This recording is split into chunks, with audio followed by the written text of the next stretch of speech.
Coucou tout le monde, j'espère que vous allez tous et toutes très bien. Nous voilà repartis de bonne humeur dans une vidéo crash test nouveauté. Aujourd'hui, je vous propose de tester avec vous les palettes Beauty Bay de la collection Celestial Charms, l'huile à lèvres brillance de la gamme Sephora Care, la base de teint floutante de Benefit The Professional. On va tester également un petit duo bronzer crème et poudre de chez Beauty Bay, le nouveau gel à sourcils de Anastasia Beverly Hills. Et dans les nouveautés à tester, on a également une nouvelle laque en édition limitée de chez Chanel à appliquer sur nos lèvres. Au cours de cette vidéo, comme toujours, on fera une rapide pause café. Je vous rappelle que toutes mes vidéos sont chapitrées et que vous retrouverez les liens de tous les produits en barre d'infos. Avant de commencer cette vidéo, si vous n'êtes pas encore abonné à ma chaîne YouTube, n'hésitez pas à le faire dès à présent pour ne rien manquer des futurs tests, crash tests et aventure make-up. Et c'est parti, on y va. Aujourd'hui, on va changer un petit peu. On va commencer par le maquillage des yeux. Ça fait longtemps qu'on n'a pas fait comme ça. Comme je suis pas maquillée, mes paupières sont un peu rouges. Cette fois-ci, je vais mettre une base à paupières. Je vais ressortir une ancienne base à paupières dont on n'entend plus parler, à savoir donc la base P. Louise. Alors moi, c'est vrai qu'en général, maintenant, je mets plus de base à paupières. Je fais avec mon anti-cerne. Mais comme aujourd'hui, on commence par les yeux, une petite base à paupières me semble indispensable.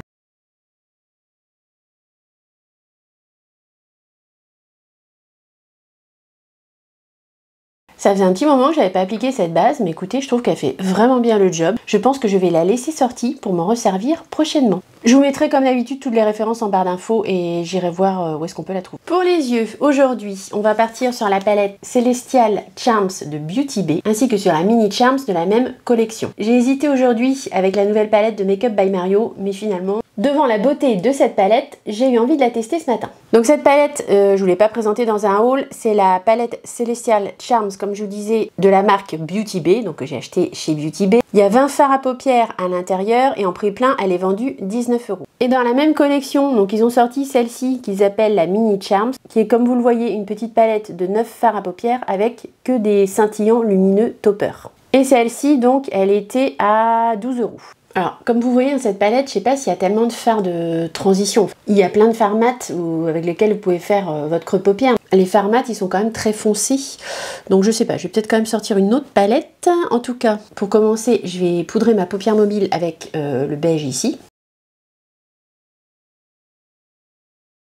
J'aurais pu prendre un pinceau plus petit, j'ai pris un gros pinceau, je sais pas pourquoi, mais c'est pas grave. Pour démarrer, je vais prendre ce fard ici pour faire un creux de paupière que je viendrai ensuite estomper, je pense, avec un fard un petit peu plus clair. Sans surprise, les fards Beauty Bay s'appliquent très bien et sont très pigmentés. J'ai pas de chute du tout. Si vous avez envie d'une palette dans les tons violets, je vous conseille vraiment plus de prendre celle-là que la palette Roxa par exemple de Natasha Denona. Parce qu'en fait, quand vous regardez les swatchs, il n'y a pas tellement de tons violets finalement. Je pense très honnêtement que vous en avez plus dans cette palette-là et elle est 3-4 fois moins chère. La Roxa, c'est surtout des... Il y a du violet, mais il y a aussi beaucoup de rose, quoi. Et oui, vous l'aurez compris, je ne suis toujours pas réconciliée avec Natasha Denona. Je croyais, mais finalement non. Ça viendra, ça viendra. Pour venir estomper un petit peu le mauve ici, je vais prendre la petite palette de neutre de chez Too Faced, donc la Born This Way Cold Smolder Nude. Je prends le marron ici du milieu. Ne vous inquiétez pas, ça fait toujours bizarre quand on fait les yeux avant le teint parce que forcément, voilà, on voit que les yeux, le teint est pas fait donc c'est pas joli. On jugera le make-up des yeux à la fin. Je vais venir prendre le beige ici et je vais en mettre sous mon arcade sourcilière pour estomper encore un petit peu. Bon, je vous avouerai que maintenant c'est assez rare que je me lance dans des maquillages comme ça bien colorés. J'ai tendance à faire des trucs un peu plus soft maintenant. Ce bleu canard là, ce bleu teal de la palette me fait très envie donc je vais en mettre un petit peu en coin externe.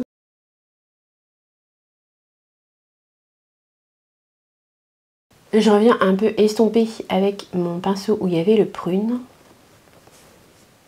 Pas trop parce qu'on va vite faire couleur cacadois. Je vais faire un cut crease, ça on la voit plus cette technique là, mais pour les paupières tombantes c'est vraiment pas mal.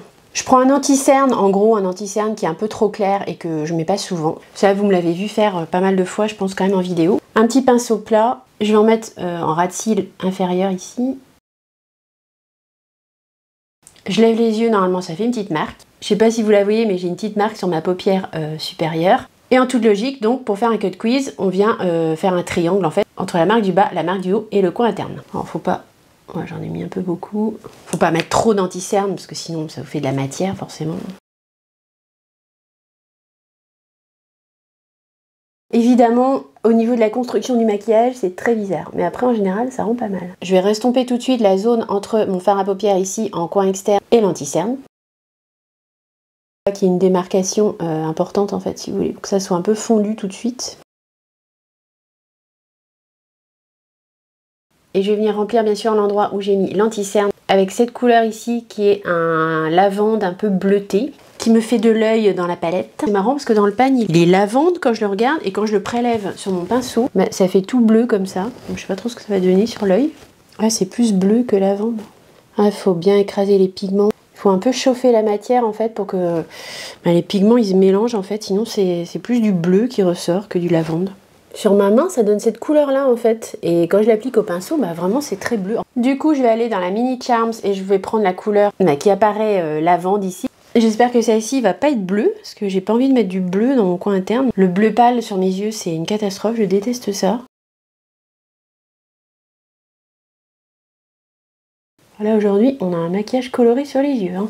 On n'est pas chez Make Up by Mario là aujourd'hui. Hein. Punaise.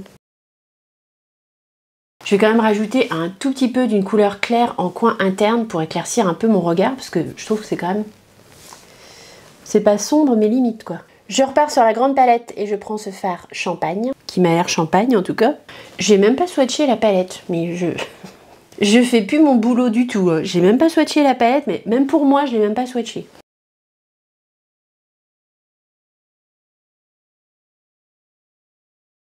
Là, au niveau des yeux, ça me convient. Je vais quand même swatcher les palettes et je vais vous inclure des images ici, donc la grande et la petite.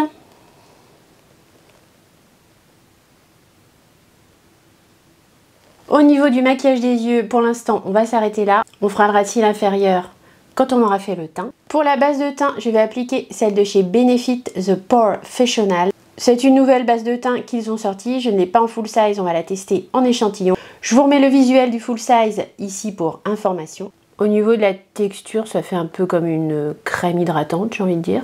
Au niveau caractéristique, cette base de teint donc va affiner les pores, les flouter, vous faire une peau matifiée. Il se veut aussi hydratant, il contrôle les brillances. À l'intérieur, vous avez de la niacinamide et du cynordon qui va venir réduire l'excès de sébum, et vous avez également de la poudre minérale. Cette base vous fera un fini naturel mat longue durée. Je sais pas si c'est très perceptible en caméra, mais vraiment, il n'y a pas photo. Les bases de chez Benefit, je trouve qu'elles floutent vraiment bien les pores. J'ai celle-ci moi en full size et je l'aime aussi énormément. Elle fait aussi un bel effet photoshopé sur la peau. Celle-ci, elle est peut-être un petit peu plus légère, c'est la The Porefessional Lit Primer. J'achèterai pas celle-ci en full size parce que j'ai déjà celle-ci et j'avais beaucoup aimé. Mais en tout cas, enfin bon, je sais pas si vous voyez le résultat en caméra. Moi, dans mon miroir, je vois clairement que mon grain de peau, il est affiné, si vous voulez. C'est agréable à appliquer, en plus, c'est assez soyeux. Il faut quand même en mettre pas mal. J'ai dû mettre tout l'échantillon, si vous voulez, pour vraiment avoir tout l'effet soyeux puis que ça glisse bien sur mon visage. Je trouve que cette base ne ment pas au niveau des caractéristiques et qu'elle fait vraiment très bien le job.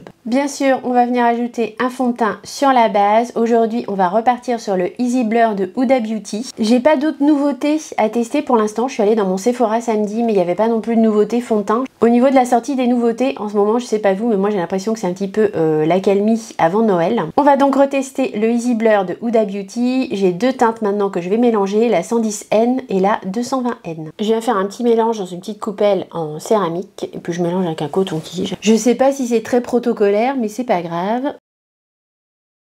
Pour l'appliquer, je prends un pinceau Sephora de ce type-là. Alors, je pense pas qu'il efface toujours ces pinceaux-là. Il doit y avoir un équivalent maintenant dans les nouveaux pinceaux qu'ils ont sortis, mais celui-ci, là, c'était le 45. Il était génial pour appliquer tout ce qui est produit crème et fond de teint. Vous voyez ce type de pinceau pour appliquer les fonds de teint, c'est très bien.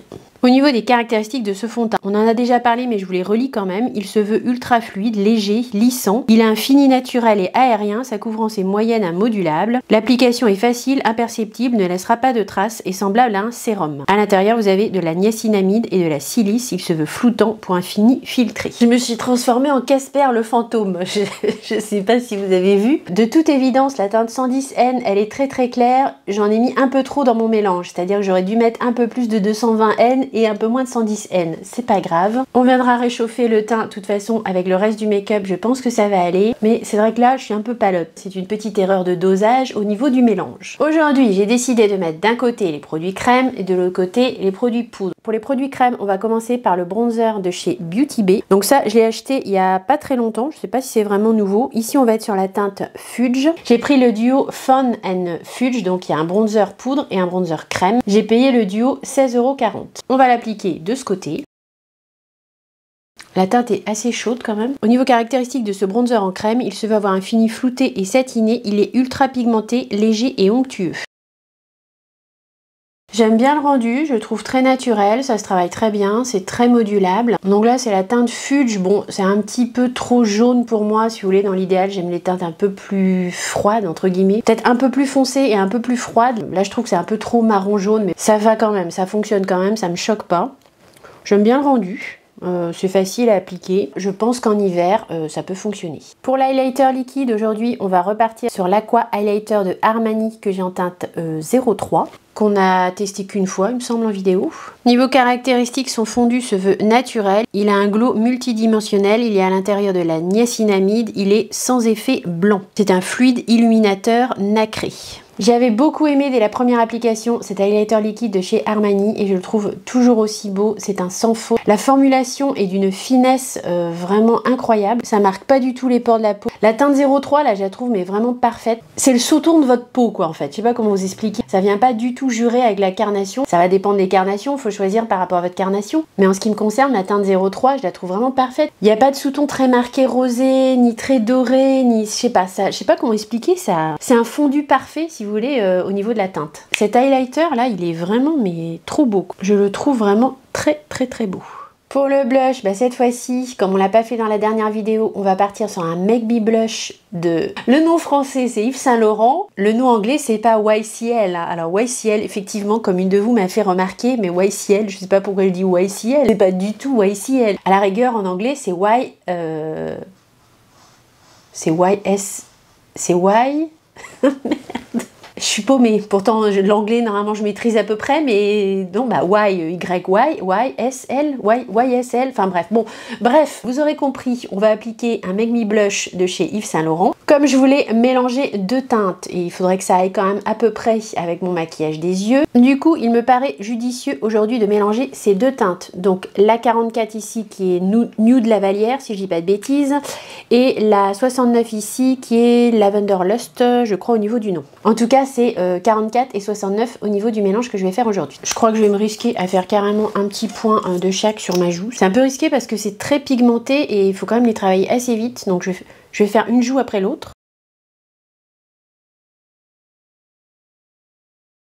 J'aurais aussi pu faire le mélange sur ma main, c'était plus judicieux, mais ça fonctionne, plutôt pas mal. J'aime assez le rendu, je vais remettre un petit chouïa de la teinte 44 pour que ce soit pas trop palo. Voilà où on en est du côté produit crème. On pourrait très bien s'arrêter là sur le maquillage, s'arrêter là au niveau du teint. Ça peut rester comme ça de façon assez naturelle. Je vais quand même poudrer pour que ça tienne et puis je vais poudrer l'entièreté de mon visage parce que du coup ici on va mettre les produits poudre. Pour la poudre on va rester chez Benefit, je vais prendre la The Professional, la dernière poudre libre qu'ils ont sortie. Si je dis pas de bêtises, je l'ai appliquée également dans ma dernière vidéo et j'avais beaucoup aimé le rendu en tout cas. Je vais aussi à la houppette cette fois-ci.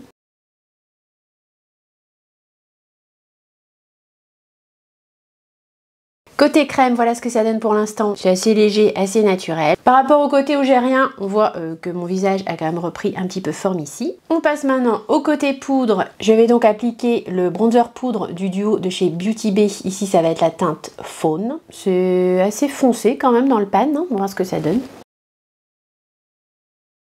Peut-être un pinceau un peu gros. C'est pas mon bon côté là. Je suis pas à l'aise de ce côté-là.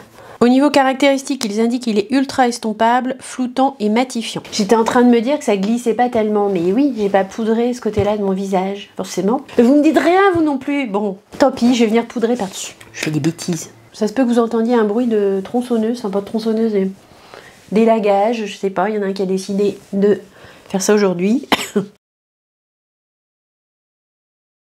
Je vais recommencer, je vais remettre du bronzer, parce que j'ai poudré, que ça va glisser un peu mieux. Puis je vais prendre un pinceau plus comme ça, parce que bronzer, moi j'ai tendance Quand c'est en poudre, j'ai tendance à trop descendre en fait. Faut vraiment que je prenne des pinceaux tout plus petits quoi, tout fins.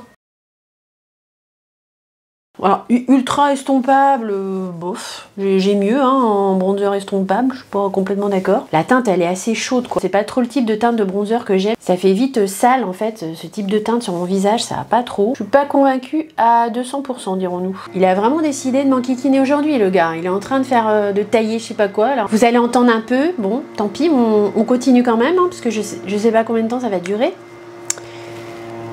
Pour tout ce qui est... Il est juste en dessous là.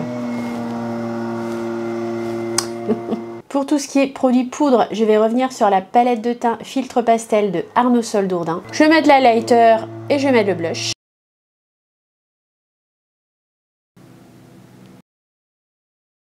Cette palette, comme je vous l'ai déjà dit, elle est très pigmentée, donc faut y aller mollo et tapoter un peu sur le dos de votre main. Avant d'appliquer la poudre, je vous conseille parce que c'est une très belle palette. La formulation est un peu flouteuse de teint, matifiante, c'est agréable. C'est très pigmenté, il faut faire attention quand même. Voilà, ça se fond parfaitement bien aux autres matières. Voilà donc ce que ça donne au niveau de mon teint à ce stade. Donc on a ici le côté crème, je suis désolée pour le bruit de fond si vous l'entendez, qui je trouve fait très naturel. Et on a ici le côté poudre qui fait un peu plus maquillé, un peu moins naturel. Je rééquilibrerai le tout en fin de maquillage. Avant d'aller plus loin, je vais hydrater mes lèvres avec cette huile à lèvres Brillance de la marque Sephora Care. Ce produit, je vous l'ai montré dans ma dernière vidéo, c'était dans un petit set avec une huile à lèvres rouge et une huile à lèvres plus neutre. Au niveau de l'embout, ça se présente comme ça, si vous connaissez pas ce produit. J'en ai déjà un et je le trouve très bien, hein, dans les tons marronnés.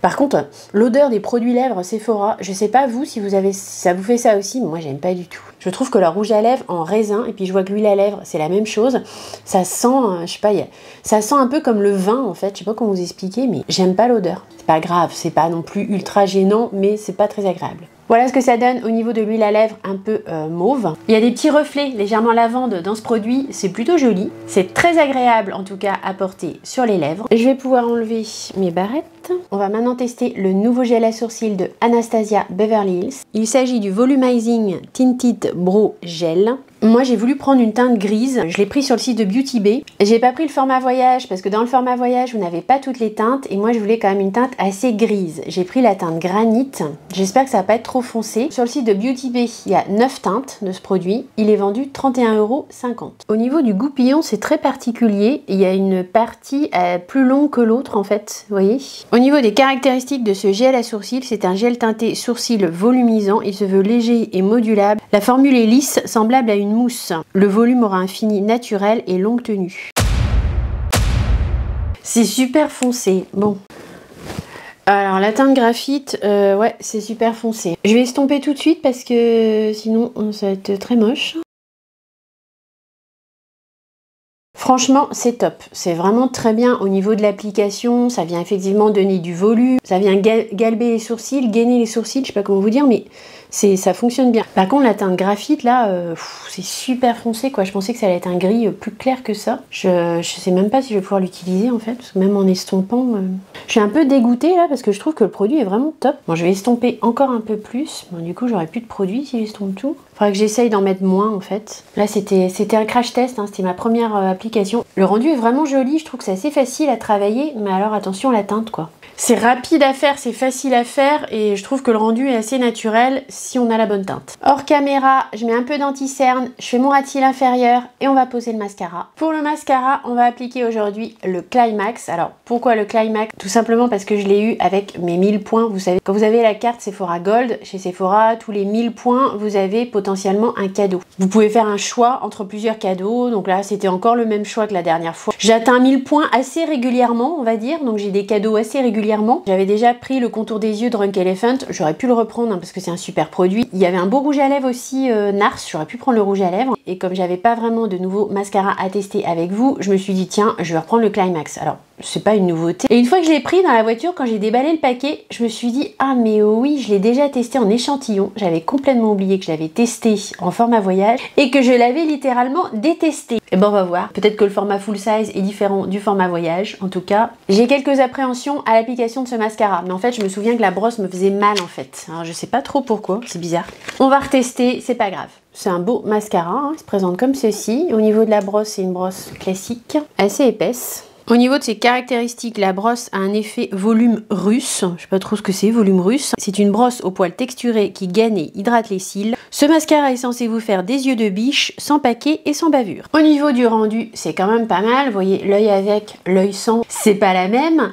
Mais là, j'ai été doucement. Il faut vraiment y aller doucement et puis bien enrober tous vos cils depuis la base des cils, en fait, avec cette brosse-là. Ça fonctionne, mais je trouve pas que la brosse soit agréable. Je sais pas comment vous expliquer. La brosse, elle me fait pas mal si j'y vais doucement, mais je la trouve pas agréable. Après, au niveau du rendu, bon, qu'est-ce que je peux en dire? Ça définit bien les cils, ça fait pas de paquet, ça va plutôt avoir un effet de belle définition sur vos cils et ça donne quand même pas mal de longueur. C'est pas vraiment volumisateur, je trouve pas. Ça vient courber les cils de façon assez correcte. Le rendu est sympa, mais la brosse me gêne un peu. Je sais pas vous, mais moi j'ai envie de me prendre un petit café. Je vais aller couler mon café, reculer à la caméra. On va papoter brièvement, pas grand chose de neuf. Et pour finir le maquillage, on viendra appliquer cette nouvelle laque de chez Chanel. Vous allez voir, la couleur est magnifique. C'est d'une édition limitée pour Noël et j'ai littéralement craqué dans mon Sephora.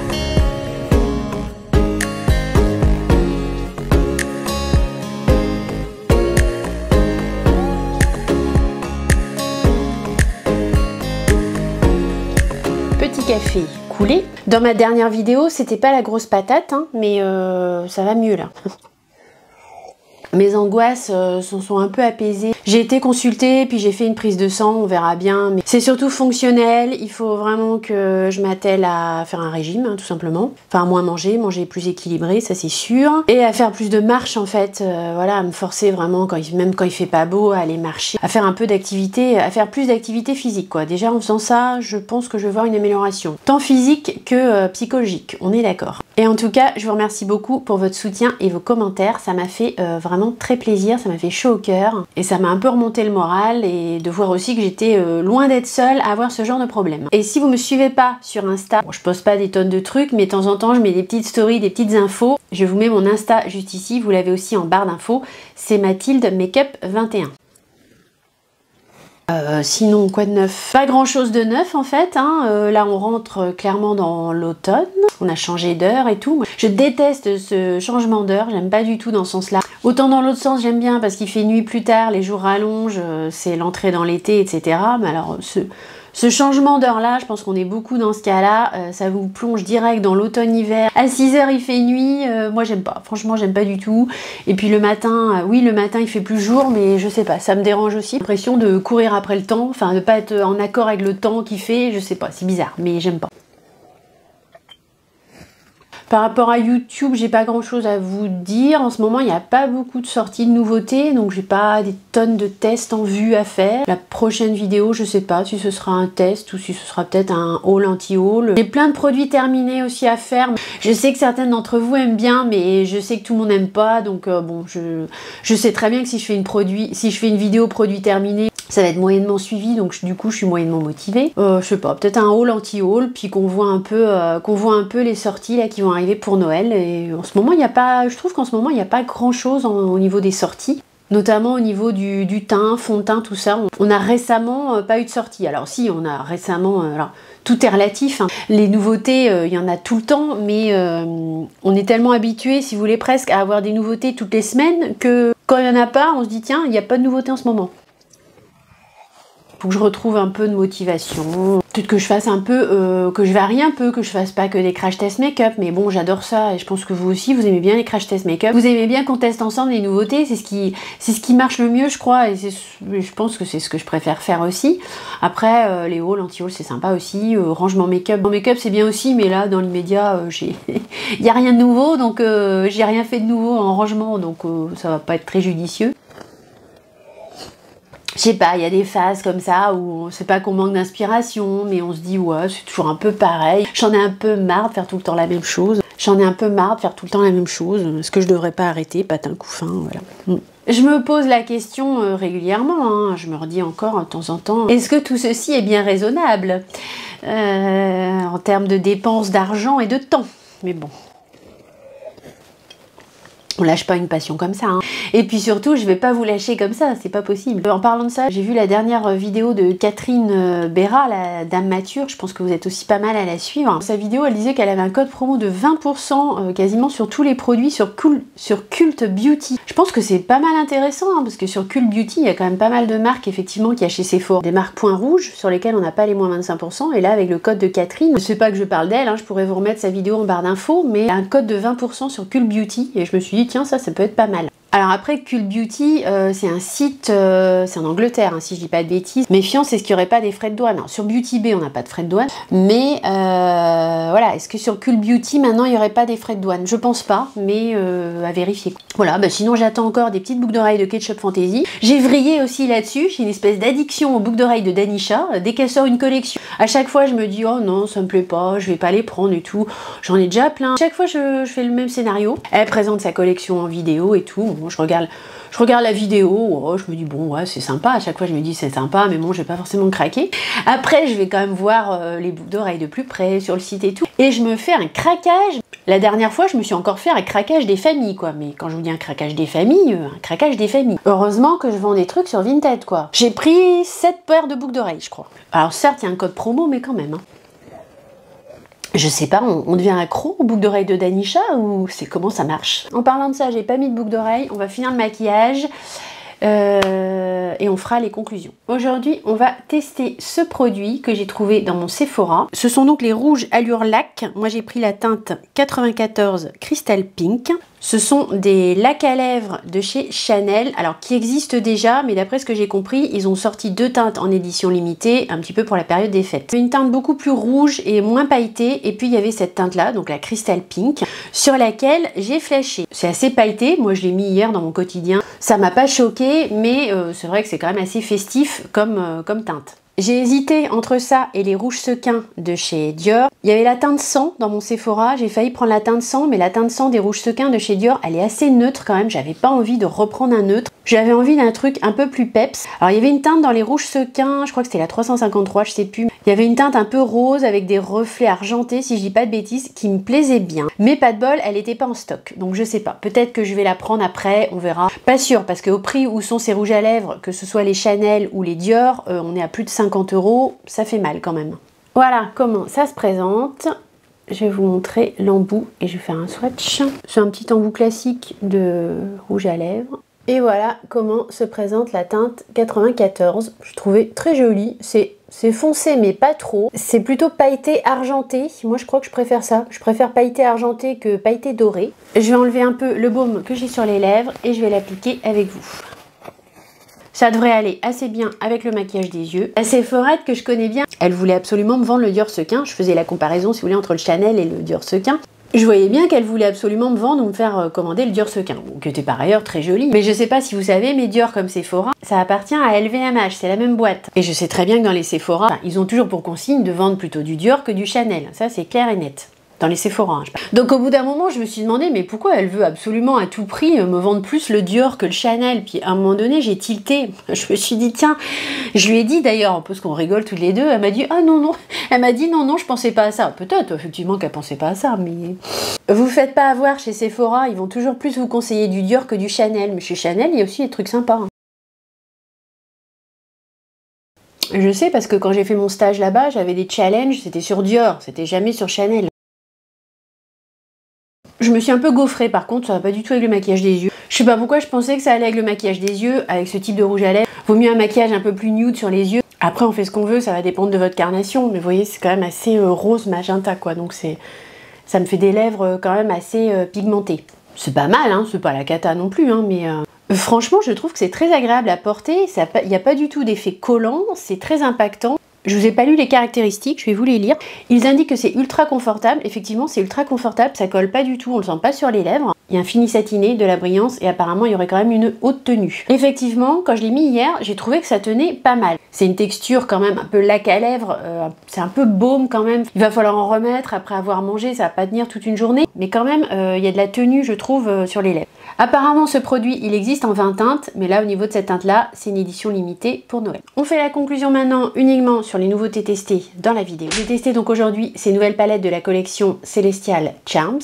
Au niveau du travail des fards que j'ai testé, j'ai trouvé que c'était la qualité habituelle du Beauty Bay, peut-être avec un petit cran en dessous, je sais pas. Est-ce que c'est moi ou est-ce que vous avez peut-être vous aussi constaté ça? Je l'ai pas testé à fond la palette, j'ai pas testé tous les fards, donc ce serait un peu prématuré de dire ça. J'ai eu du mal avec ce fard là parce qu'en fait je le vois à lavande dans le pan, mais sur mes yeux ça faisait plutôt bleu pâle. J'ai pas obtenu le résultat que je voulais, si vous voulez, au pinceau. Et pour moi les fards Beauty Bay, il n'y avait pas de problème à les travailler au pinceau, il n'y a pas besoin d'y aller au doigt en fait, pour avoir la couleur et l'intensité voulue. Ce fard là en tout cas il fonctionne pas bien au pinceau. Au niveau des mats, j'ai trouvé que c'était la qualité habituelle des fards Beauty Bay. Pour les lumineux, à voir, à retester, je pense pas que la qualité a baissé. Dites-moi vous dans les commentaires si vous avez testé cette palette, qu'est-ce que vous en avez pensé? La base de teint de Benefit The Professional que je vous raccroche ici en full size parce qu'on l'a testée en échantillon, je l'ai trouvée très bien. Elle affine vraiment bien le grain de peau, elle floute les pores. Si vous cherchez une base matifiante avec une formule assez légère, assez soyeuse,